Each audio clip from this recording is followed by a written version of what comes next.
dans ce nouvel épisode de podcast où on va parler réseaux sociaux et entrepreneuriat. Est-ce que c'est une opportunité ou une perte de temps?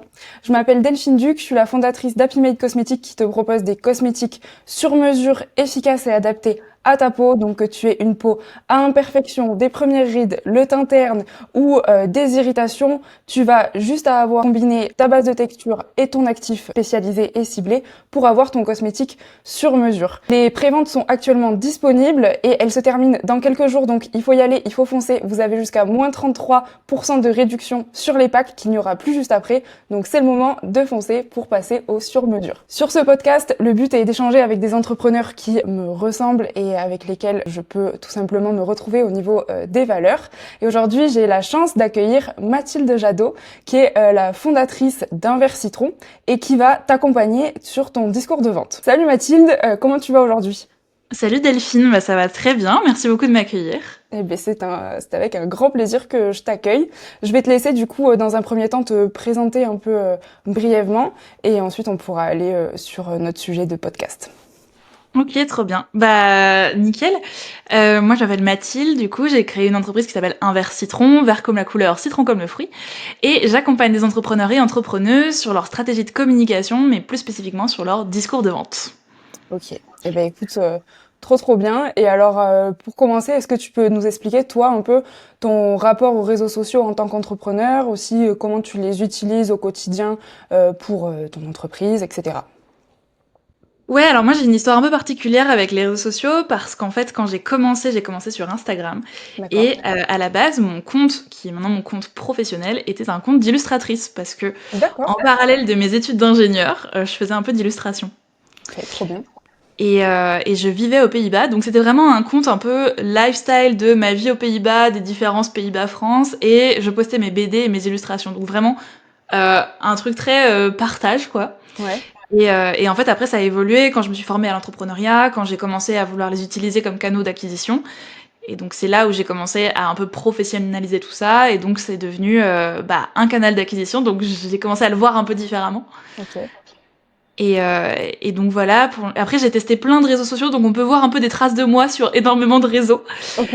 Et actuellement, j'utilise Instagram et LinkedIn quotidien. Ok, d'accord.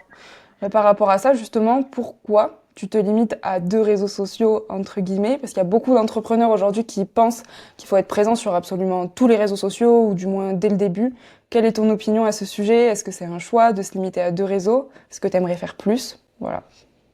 Euh, c'est une bonne question, mais en fait, je pense que la réponse un peu classique, ce serait de se dire qu'il vaut mieux se limiter à un seul canal d'acquisition et un Ouais. seul réseau social.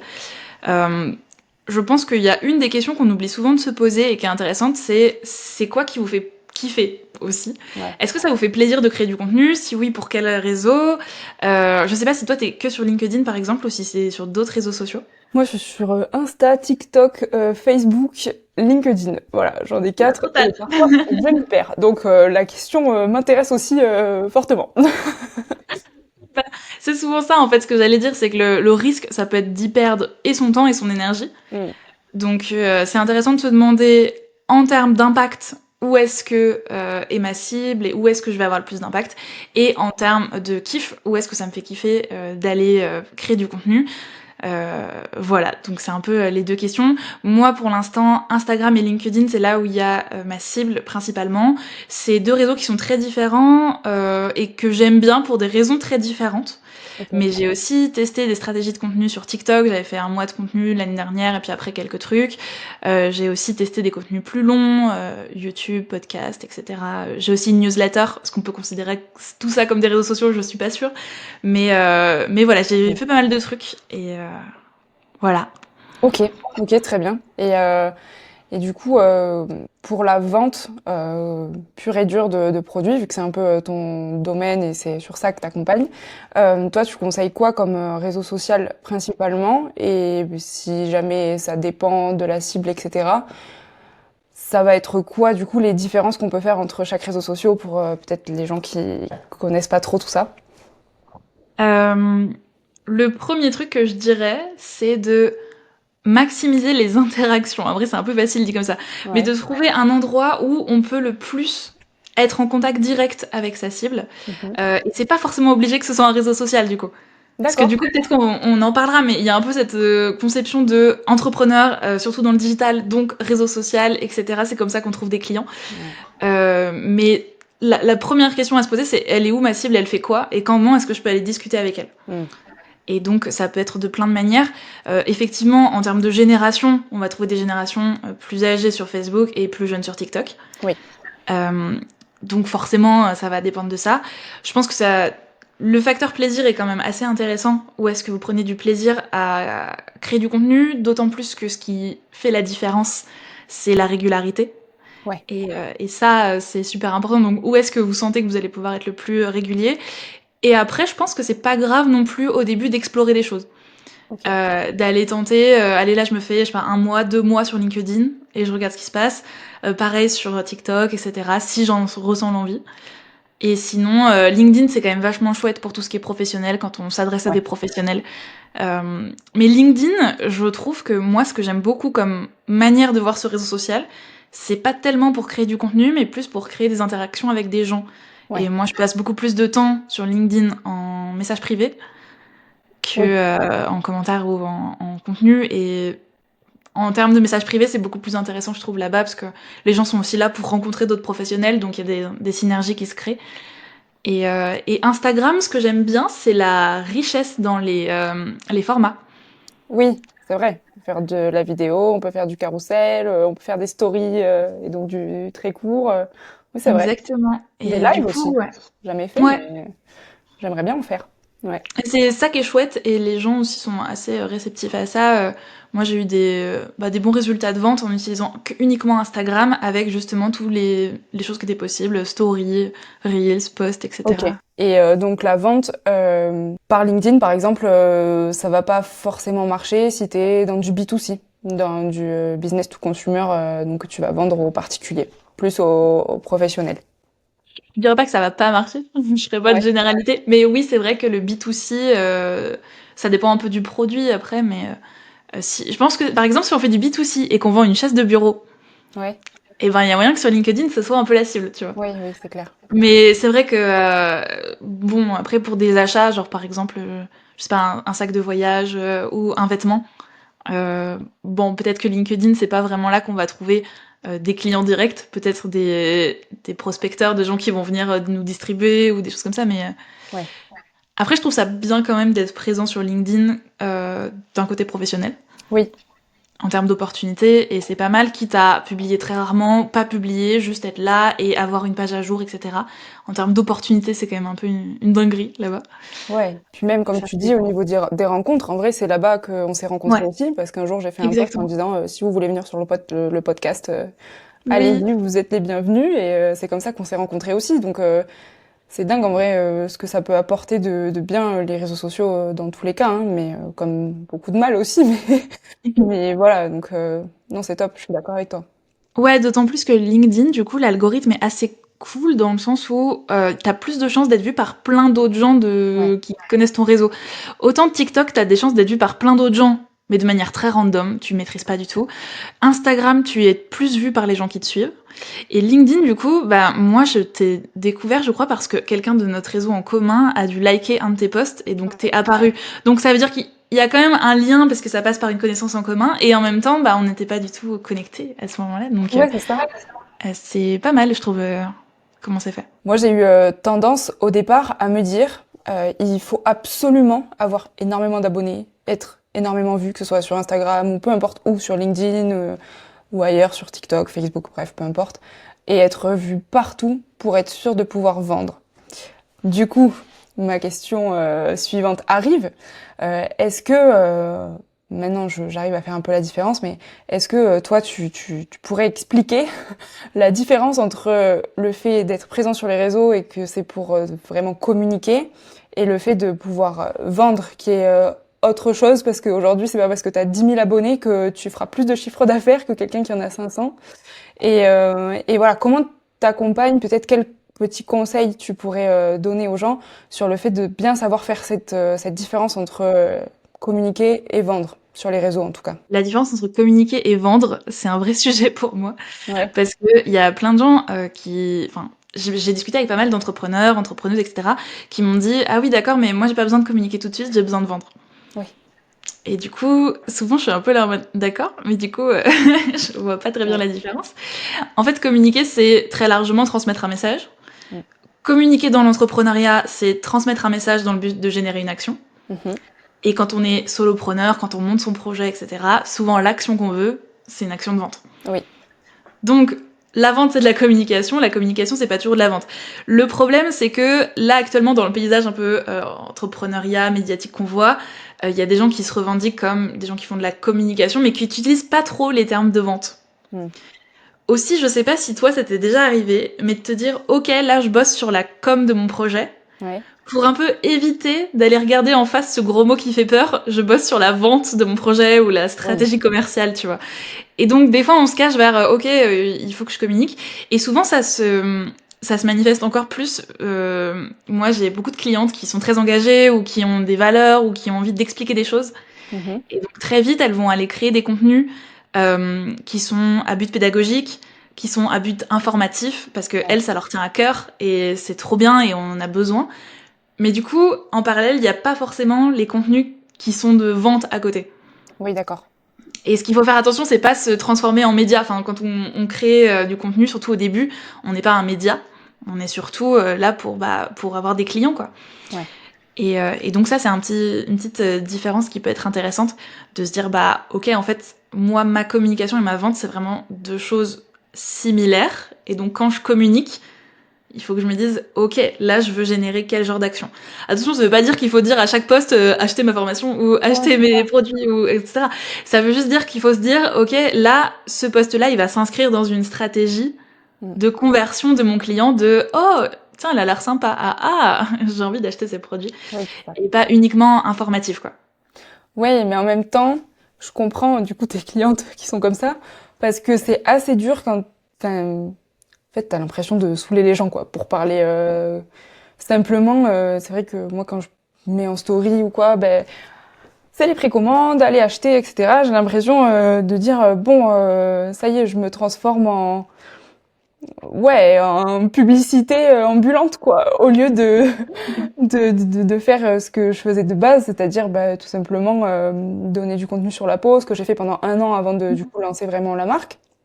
Et maintenant que j'ai lancé, c'est vrai que je suis en mode bon bah j'ai quand même envie de continuer à donner des conseils de peau et je veux pas juste vendre. Et puis en même temps, faut quand même que ça passe par là parce que ben, le compte Instagram il est au nom de la marque, donc on est là aussi pour parler des produits, etc.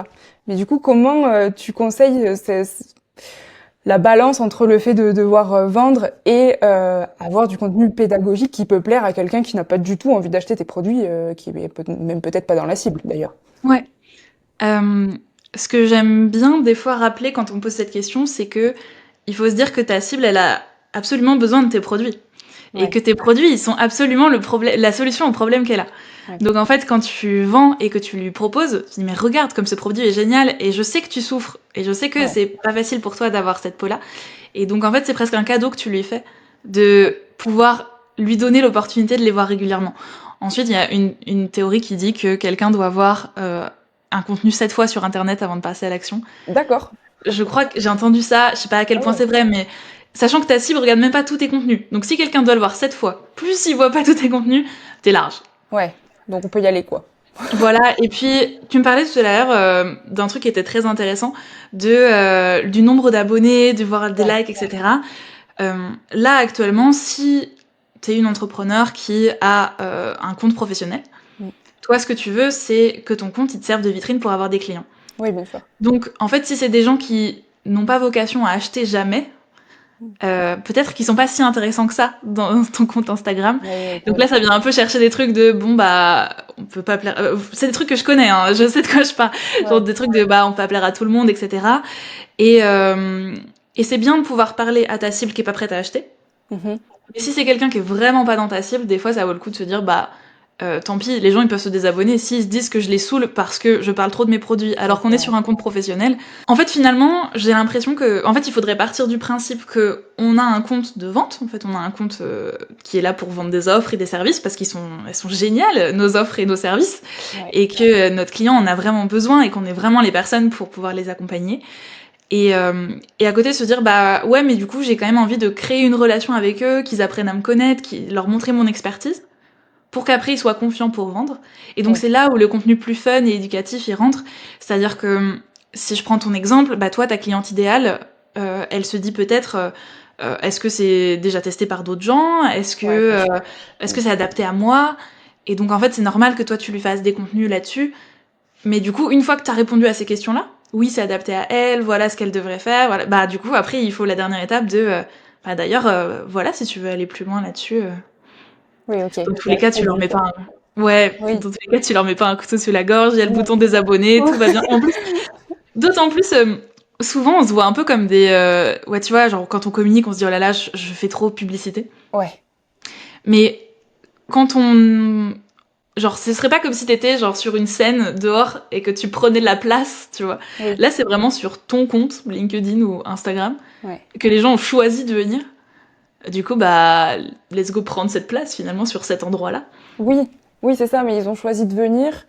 Peut-être parce que justement je donne des conseils, que j'ai l'expertise pour donner des conseils et que du coup ils font confiance en ma personne parce Ouais. que je suis cosmétologue, etc. Mais du coup voir tous les matins des posts, voilà, ton produit sur mesure, etc. Bah il y en a, ça peut les intéresser et d'autres, bon bah c'est bon quoi. Au bout justement de la huitième fois, je vais pas passer à l'action. Au contraire, elle me saoule et je vais me désabonner. Et moi j'ai un peu peur maintenant de ça, c'est vrai, Ouais. de ça. Et en même temps, comme tu dis, si c'est de toute façon quelqu'un qui n'est pas intéressé par mes produits, c'est vrai qu'on va pas se mentir, on fait pas un compte Instagram pour devenir influenceur, on le fait pour pouvoir quand même communiquer sur sa marque et sur ce qu'on propose comme solution. Donc c'est pas grave s'ils se désabonnent, mais on va vite en faire tout un plat quoi. Et je suis pas la seule, je pense, dans ce Oui, cas-là, non de se mais dire moi t'as aussi. perdu des abonnés, c'est horrible, alors qu'en fait bah c'est pas des abonnés qui auraient acheté et qui vont être vraiment qui vont faire en sorte que la marque puisse grandir, puisse fleurir quoi. Donc bon.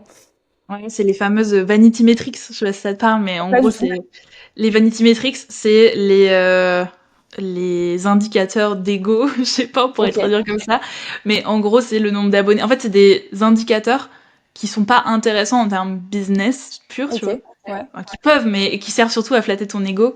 Le nombre de likes, le nombre d'abonnés, etc.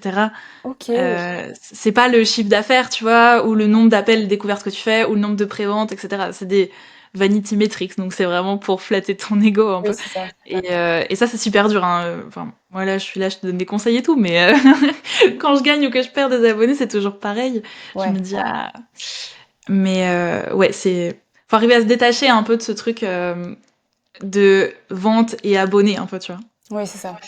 Et après, en vrai, c'était l'autre truc que je voulais dire, c'est qu'il y a plein de manières de parler de son produit aussi, plein d'approches un peu différentes, de Ok. vente aussi, mais sans être direct, autant aussi direct qu'une publicité pourrait l'être, en mode Hmm, bah voilà, je vends ça et tout. C'est bien d'avoir des publicités directes qui disent ce que tu fais et comment l'acheter, parce que si ouais. des gens sont prêts, bah faut qu'ils aient le moyen. Mhm. Et c'est bien que ce soit aussi régulier parce que on sait jamais quand est-ce que quelqu'un va d'un coup être prêt à acheter. Donc c'est bien que Ouais. cette personne, elle ait quand même un moyen de d'acheter quoi. Et pour les autres qui sont pas prêts, donc je pense que c'est pas grave de faire beaucoup de contenu de vente un peu direct, Ouais. mais après il faut aussi qu'il y ait des contenus pour les autres qui sont pas tout le temps, pas tout de suite prêts. Ouais. Et du coup là, il peut y avoir bah, du storytelling. Moi j'ai vu des Hmm. témoignages de tes clientes, bah c'est chouette aussi, ça permet de voir Oui. bah voilà ce qu'elles ont fait, etc. Il y a aussi bah voilà ça peut être des histoires, ça peut être des stats, ça peut être des conseils et après à la fin un truc avec son produit. Enfin bref, il y a plein Oui. d'approches qui sont quand même de la vente. Oui, c'est Et, ça. Oui, y a et puis pas de... quitte aussi ouais, je vous allais dire, c'est pas grave non plus d'avoir des fois des formats un peu plus médias Ok. et d'information aussi, parce que c'est bien aussi, je pense, de partager sur les valeurs qu'on soutient, hein, sur les choses qui nous tiennent à cœur, sur notre vision, etc. Donc, Ouais. Oui, oui, c'est sûr. Puis ça va aussi dans le sens du personal branding, si j'utilise les bons mots oui, dans le très domaine. important. Oui, oui, oui. Ok, ok. Bah écoute, là, tu vois, on a parlé beaucoup réseaux sociaux. Bon, c'est un peu le thème, donc c'est normal. Mais du coup, si on en revient un peu à la problématique de base, qui est quand même réseaux sociaux et entrepreneuriat, opportunité ou perte de temps, moi j'irais même plus loin dans cette question-là. C'est est-ce que tu penses qu'aujourd'hui, parce que ça peut être une perte de temps, enfin on peut aussi répondre tout bêtement à la question, mais est-ce que tu penses qu'aujourd'hui on pourrait s'en sortir sans les réseaux sociaux pour vendre un produit qui est digital? Est-ce que ce serait possible? Ouh. Pour vendre un produit qui est digital. Mm. J'ai envie de dire oui. C'est J'ai vrai? envie, j'ai envie de dire oui. Euh, alors, ça dépend ce qu'on englobe par réseaux sociaux et ce qu'on englobe par produit digital. Ouais. C'est nul, c'est une réponse, ça dépend. Euh, en fait, je pense que oui, dans le sens où on pourrait le faire sans créer du contenu. D'accord. Avec peut-être déjà une newsletter, pour moi ça rentre pas forcément dans les réseaux sociaux, mais tu vois, Ouais. avec une newsletter et avec un système d'envoi dans des messages privés, peut-être des groupes, etc. Juste, Mm. peut-être même pas les groupes, peut-être juste en message, tu vois. Ouais, ok. Si on commence à avoir un petit réseau, je pense qu'on peut vendre comme ça. Ça dépend ce qu'on englobe aussi par produit digital, parce que si c'est un produit digital où il va te falloir 200 clients et que t'as pas une grosse communauté, Oui, c'est ça. ouais, il y a un moment, il va falloir aller chercher beaucoup de gens et les réseaux sociaux ont cette force de frappe de pouvoir toucher beaucoup de gens. Par contre, si c'est un produit digital très cher et où il faut un peu moins de gens, Mhm. un peu plus premium, on va dire, Mhm. bah là, je pense que ça pourrait, ce serait un peu une autre façon de faire, je pense, mais je pense que ça peut. Ok. Parce que je te demande ça parce que j'entends pas mal de gens dire, bah, il faut absolument aujourd'hui être sur les réseaux sociaux pour vendre, mais même des produits qui sont pas digitaux, hein, ou même des produits qui sont pas que en vente en ligne, etc. Même avec une boutique physique, il faut être sur les réseaux sociaux, sinon c'est mort. Et il y en a d'autres qui disent, mais non, enfin, on peut aussi faire que avec du bouche à oreille, parce que c'est des gens qu'on va pouvoir convaincre aussi beaucoup plus facilement. Du coup, je comprends très bien la réponse à la question d'avant, etc. Mais du coup, toi vraiment, qu'est-ce que t'en penses sur ce sujet-là? Euh, je pense que on peut se passer des réseaux sociaux pour vendre. Je pense que c'est bien d'avoir une vitrine au moins dessus. Ok. Je pense que le réflexe des gens, des acheteurs maintenant, c'est d'aller chercher sur les réseaux sociaux Hmm. euh, une, euh, une solution, tu vois. Ok. Et Pas de sur chercher. Google? Ça peut être sur Google aussi, mais qu'en fait, quand je parle d'une présence, en fait, je pense qu'il faut une vitrine. Et Hmm. si tu peux avoir un site et quelques réseaux sociaux, c'est super. Ok. L'idée, c'est d'avoir une vitrine. Après, tout dépend aussi de la place des réseaux sociaux dans ton canal d'acquisition. Ouais. En gros, j'ai une coach que j'aime bien qui fait le parallèle entre ton business et une boutique physique. D'accord. Est-ce que tes réseaux sociaux, c'est ce qui va amener des gens devant ta boutique? Donc un peu les flyers, ce qu'on distribue dans la rue, Mhm. tu vois. Est-ce que les réseaux sociaux, c'est ta vitrine? Donc les gens, ils passent devant, ils font ah, mais ça a l'air sympa et ils rentrent. Ouais. Ou est-ce que c'est à l'intérieur quand ils sont dans la boutique, toi qui leur dis ah, regardez, il y a ça, ah, regardez, il y a ça, regardez, je fais ça, etc. Ouais, ok. Et en fonction un peu de la place, ça peut avoir plusieurs places hein, dans ton canal d'acquisition, mais en fonction de ça, tu vas pas les voir différemment. Je pense que la vitrine, c'est important parce que quoi qu'il se passe, quoi qu'on soit un peu, je pense, maintenant, peut-être pas si on est plombier, je sais pas trop, mais je pense que globalement, les gens, ils vont chercher Sur les réseaux. ouais, sur les réseaux qui vous êtes avant d'acheter. Ok. Donc c'est bien d'avoir une vitrine mise à jour. Ouais. Après, est-ce qu'il faut publier souvent et régulièrement? Oui, si on veut créer du lien comme ça avec les La personnes qu'on suit. communauté. Ouais. Ça dépend aussi de son stade d'avancement. Je pense que si on est au tout début, l'essentiel à faire quand on est au tout début, c'est valider son hypothèse qu'on a fait sur son client idéal Ouais. et ses offres. Hmm. Et je pense que là, la proportion de temps qu'on doit passer sur les réseaux, c'est surtout discuter et être au maximum au contact avec les gens qu'on veut aider. D'accord. Ouais. Donc, si on se cache derrière des contenus un peu éducatifs, genre je les poste, je réponds aux commentaires s'il y en a, mais il y en a peut-être pas parce qu'en fait les gens ils me connaissent pas trop. Donc juste je poste et j'attends que la magie des réseaux fasse son effet. Je pense que ça c'était possible en 2019-2020. Je Ouais. pense que ça c'est plus le cas. Mhm. Ok. Donc par contre, si on se dit ok là je poste régulièrement, ça me sert de vitrine comme ça, les gens qui entendent parler de moi, hop, ils arrivent sur mon réseau et là ils commencent à voir un petit peu, tu vois, c'est comme ça que moi j'utilise. Hein. Et du coup ils regardent un peu ma personnalité, ils regardent comment je travaille, ils regardent un peu bah, les sujets que j'aborde. Ouais. Et ensuite, moi je vais ouvrir une porte pour discuter avec eux. Donc Ok. ça va être soit invité vers ma newsletter, soit j'ai un quiz pour trouver son profil de communicant pour vendre. Ok. Donc là, Trop ça bien. permet aussi bah, voilà, de commencer à créer une interaction. Et après, des fois, je vais en DM des fois, il y a des gens qui commentent et moi, je vais discuter en DM avec eux pour savoir un peu qui ils sont. Ok. Mais ça, après, c'est aussi parce que moi, je sais qu'une de mes forces, c'est ça, c'est quelque Ouais. chose que j'aime beaucoup, le contact avec les gens. Mais par exemple, si on est plus introverti et que c'est moins ce qu'on préfère, on peut discuter voilà, par message ou faire... en tout cas, chercher l'interaction au début. Ouais. Oui, oui. Ok. Je comprends. Mais du coup, justement, par rapport à cette problématique principale, parce que là, du coup, tu fais bien le lien entre opportunité et perte de temps, c'est vrai qu'on peut très vite s'y perdre dans les réseaux. Enfin, moi, clairement, j'ai eu une période où je savais plus. Je m'étais dit qu'il fallait que je publie 4 fois par semaine, donc je publiais 4 fois par semaine. Ça me prenait énormément de temps. Et il n'y avait pas des résultats de fou dans les stats ou quoi que ce soit. Et donc, c'est vrai, qu'est-ce que tu conseilles aussi par rapport à ça? Est-ce qu'il faut absolument, quand tu dis la régularité, c'est ce qui est important, est-ce que ça veut dire que si on publie qu'une fois toutes les 2 semaines, tant qu'on est régulier là-dedans, est-ce que l'algorithme, même là, va capter que c'est OK ou quand même, il faut avoir une régularité, mais aussi une certaine fréquence d'utilisation des réseaux sociaux pour qu'ils soient pertinents? Très bonne question. Encore une fois, je dirais que ça dépend un peu de l'objectif. Ouais, Ça dépend aussi à quel point, de quel point vous partez et à quel point vous avez une grosse communauté. ouais. Si on part de zéro, vraiment, moi je conseille de pas trop s'embêter avec les réseaux sociaux. On se fait sa vitrine, donc faites les quelques posts qui vont permettre à Mmh. quelqu'un qui tombe dessus, savoir ce que vous faites, comment vous le faites et tout. Ouais. Et ensuite, juste faut chercher de l'interaction, donc soit message direct, soit des posts mais qui invitent à l'interaction, OK. vraiment, et pas forcément des posts conseils, etc. Parce que à ce moment-là, si vous débutez, vous n'avez pas forcément le background, la légitimité auprès de votre cible en tout cas. Ouais. Et donc là, il faut juste chercher l'interaction, se positionner en tant que la personne qui pose des questions, etc. Et aller vouloir des entretiens un peu, des interviews. Oui, OK. Et après, je pense que la, la longévité... En fait, c'est si vous postez qu'une fois toutes les 2 semaines, mais que ça vous permet de le faire pendant un an, Mmh. bah c'est pas mal. C'est-à-dire que si entre-temps, vous faites de la conversation avec les gens, et que entre-temps, vous allez commenter un peu ailleurs, vous allez discuter en message privé, ça, vous abonner, etc., engager des conversations, bah c'est pas mal parce que comme ça montre que voilà, sur du long terme, ben vous êtes là. C'est Oui, pas OK. le mieux parce qu'en fait, faut se dire que à quelle fréquence vous avez envie d'être dans la tête de Des gens. votre Mmh. cible idéale, etc. Pareil en story, plus vous faites de story, plus vous allez être dans les petites bulles devant. Oui, c'est vrai. Mmh.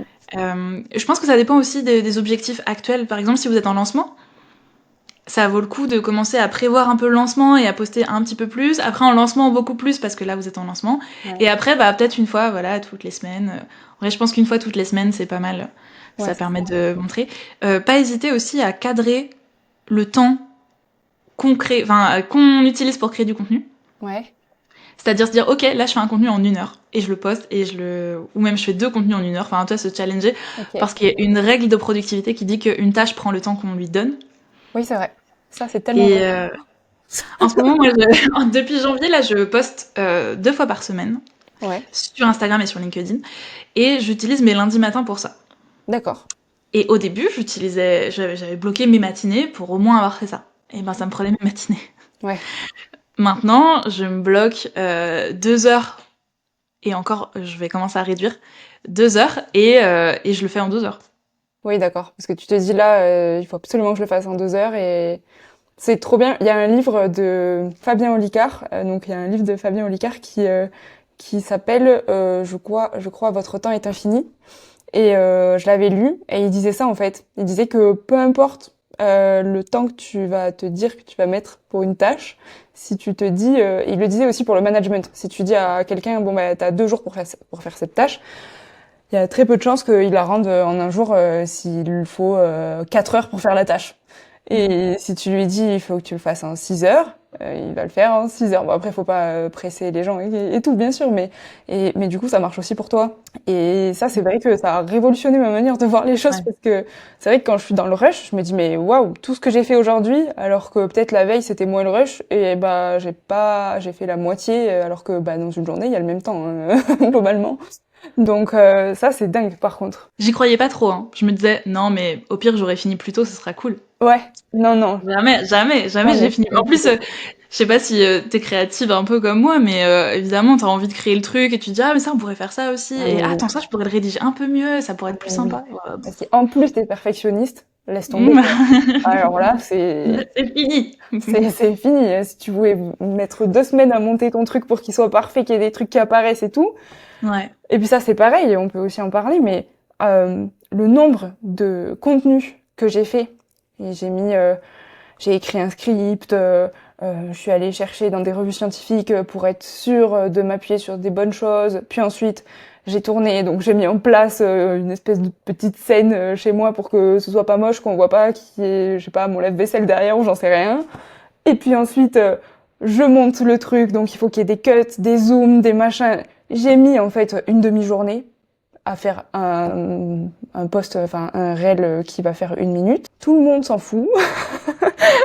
Et puis le lendemain, je vais faire un truc où je suis pas maquillée, je suis moche, je réagis juste à un post de quelqu'un d'autre, ou alors je fais un contenu qui fait 4 secondes avec une phrase là-dessus, je sais pas comment Ouais. on dit, une caption ou je sais pas quoi, et puis tu renvoies à la description et le truc il décolle, t'as de l'interaction dessus, et là tu te dis bon ben super, voilà.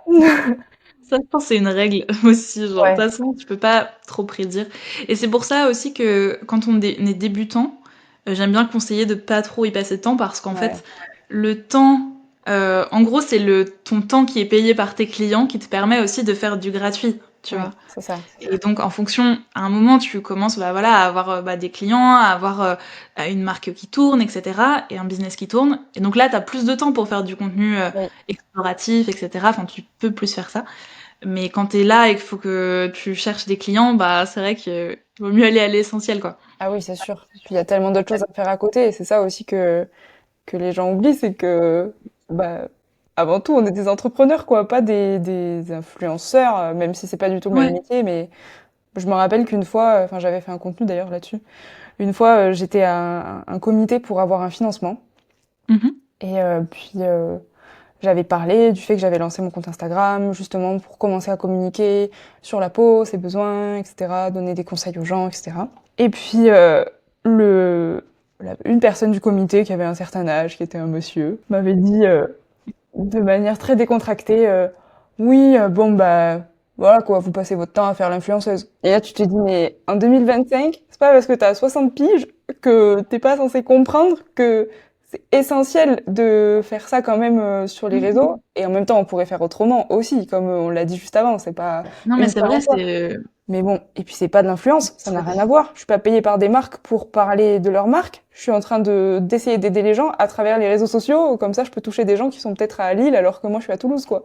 Enfin, oui. ça aussi c'est Ah, grave. puis la condescendance dans le mot influenceuse. Ah oui, non, mais Ah, ce comité, c'était vraiment génial. mais là, t'as dit un truc qui était aussi intéressant qu'on n'a pas dit tout à l'heure, c'est que ça Ouais. dépend aussi des gens que tu veux toucher. Genre, par exemple, si tu t'implantes dans le local, Oui, je pense que les réseaux sociaux sont encore plus, enfin, on peut encore plus s'en passer. ouais. Mais c'est vrai que si c'est pas le cas, et Mm. ben là, ils sont encore plus intéressants, en effet, Oui, comme c'est tu dis. ça. Et toi, tu peux contacter des gens qui sont à l'autre bout de la France, c'est trop bien. Ouais, oui, oui, Enfin, clairement. l'opportunité est géniale, quoi. Ouais, oui, c'est ça. Est-ce que toi, dans ta communication, t'as déjà ressenti cette espèce de pression de devoir absolument réussir sur les réseaux sociaux? Au-delà du coup de juste voir que tu perds des abonnés et que ça te déprime peut-être un peu, mais est-ce que t'as vraiment ressenti d'être sous l'eau à un moment donné, de te dire là c'est la pression quoi, faut que je réussisse sur les réseaux sociaux pour réussir dans mon entreprise. J'ai déjà eu des grandes déceptions et un peu similaire à ce que tu dis, des Ouais, moments où je me suis dit, ok, allez, là je me fais un petit coup de j'y vais, quoi. Je ouais, poste beaucoup, je fais plein de trucs et tout. Et ça n'a pas pris comme je voulais. ok, Après, tu vois, maintenant avec le recul, je dis, ça n'a pas pris. Bah, qu'est-ce qui a pas pris? En fait, je sais pas trop ce que j'attendais non plus, tu vois. oui, Et je pense qu'il y a plein de choses que j'ai pas forcément bien faites, et notamment, bah, qu'est-ce que j'attendais réellement? Et est-ce que je voulais plus de visibilité? D'accord, mais est-ce que le fait de poster plus, c'était vraiment ça la solution? Si ouais, j'avais voulu plus de visibilité, j'aurais peut-être dû faire des partenariats avec d'autres personnes. oui, Est-ce que je voulais plus d'interaction? Ouais, est-ce que du coup tous mes posts étaient tournés pour faire plus d'interaction vraiment précisément mm, avec ma cible, tu vois? Je suis pas sûre qu'ils étaient tous comme ça. Est-ce que je voulais plus de ventes? Ouais, bah du coup, est-ce que je parlais dans mes contenus assez de ce que je vendais et des bénéfices, tu vois? ouais, ok, Donc, a posteriori, je me dis, en fait, ce que j'essayais de faire, c'était plutôt me prouver que j'étais capable de tenir un rythme ok, élevé et être créative et avoir plein d'idées, etc. Bah, du coup, c'était validé, tu vois. J'avais fait. Donc, ouais, je pense qu'à un moment, j'ai eu cette pression-là et j'ai eu aussi des baisses à certains moments d'interaction. Après, tu vois, si je regarde aussi parfois par rapport à ce que je pouvais faire comme statistique avant en termes d'interaction, Ouais. je remarque une baisse un peu sur Instagram. D'accord. J'ai l'impression que les gens consomment plus exactement pareil qu'il y a 1 an ou 2. Ok, c'est quoi la différence? Je trouve que les stories fonctionnent encore très bien. D'accord. Les posts, ça va pas toucher toute ton audience, ça va pas. En fait, j'ai l'impression que les posts sont plus vus quand quelqu'un me découvre, en gros, et scrolle un peu, tu vois, et regarde un petit peu. Euh, Sinon, pas énormément. Après, comme je te disais, moi, du coup, maintenant, mon utilisation des réseaux sociaux, c'est beaucoup vitrine et interaction en message privé. Et un peu de story, etc. Mais là, je me concentre beaucoup sur d'autres choses. Je développe ma newsletter beaucoup en ce moment pour essayer de m'en détacher un petit peu. Mais oui, effectivement, j'ai été tellement de fois un peu brûlée ou déçue. Puis après, mon âme de créatrice, tu vois, aussi, avant, je partageais beaucoup sur le lifestyle aux Pays-Bas. Ouais. Et donc les gens, ça ils aimaient, mais n'importe quel gens, tu vois, des gens qui étaient pas du tout ma cible, tu vois, mais il y avait plein de gens qui regardaient, parce qu'ils trouvaient ça chouette, parce qu'il y avait un côté un peu storytelling et tout, enfin c'était Ouais. rigolo. Et donc forcément, quand j'ai arrêté et que je suis passée vers un côté plus professionnel avec quelque chose de, bah, j'ai des offres à vendre, quoi, bah il y a plein de gens qui se sont désintéressés, logique, Ouais. mais pour mon ego et mes vanity metrics, bah c'était dur, quoi. Ouais, c'est ça. Donc Du ouais, coup, je pense que j'ai ils déjà se sont vécu ça. désabonnés? Il y en a qui sont désabonnés, il y en a qui ont arrêté d'interagir aussi, enfin il y a Ouais. un peu les deux. Des fois, il y en a qui repopent comme ça, des mois plus tard, je pensais même pas qu'ils continuaient à me suivre. Ah oui, d'accord. Mais Comme bon, quoi.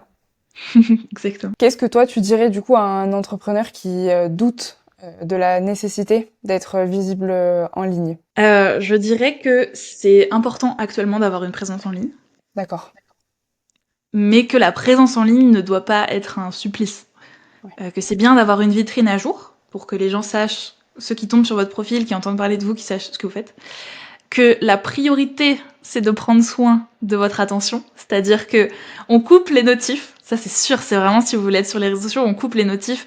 C'est vous qui décidez quand vous allez regarder les notifs Instagram, LinkedIn, etc. Ouais. Donc, pas de notifs. Euh, on cadre le temps qu'on y passe. Ouais. Et la priorité, surtout quand on cherche à avoir des clients, c'est d'avoir un maximum de discussions, de contacts, etc. Et pas avoir peur de parler de ce qu'on fait et de nos offres trop géniales. Oui, c'est vrai. Faut passer le pas, quoi. Ouais, et puis après, l'autre étape, c'est après de développer son personal branding, etc. Et là, du coup, ça va être aussi puissant. Mais, euh, mais au début, quand on cherche à vendre, c'est plus... Voilà, on cherche à parler de nos offres, de ce qu'on fait, de en quoi elles sont trop cool. Ça Bah, répond à ta question?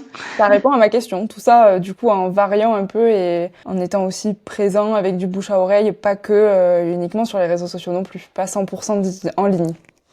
Ben, ça peut si on aime vraiment ça. Ouais. Mais comme on l'a dit, toi et moi, ça peut vite être épuisant. Ça Ouais. peut être aussi un peu une course à l'ego aussi. Mm. Ça peut être... alors qu'il y a des choses qui sont... Bah, d'autres moyens qui sont peut-être un peu plus long terme, un peu plus durables, etc. Comme intégrer des groupes d'entrepreneurs locaux, comme Oui, carrément. tout ce genre de choses. Comme aussi des contenus plus longs, comme toi tu fais avec le podcast. Tu vois, il y a sûrement Ouais, des gens qui t'écoutent, c'est ça. qui du coup ont une autre approche. Donc voilà, je pense que c'est pas l'unique solution, c'est très chouette. Si en plus on aime ça, c'est encore plus chouette. Mais il y a des alternatives en tout cas. Bah écoute, je pense que c'est un peu le mot de la fin. Ça fait une belle conclusion.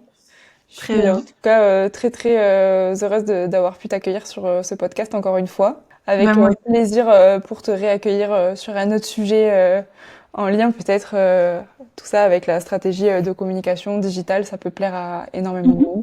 Ouais, bah super, merci Delphine. J'ai été ravie de partager ce moment avec toi et puis à bientôt, j'espère.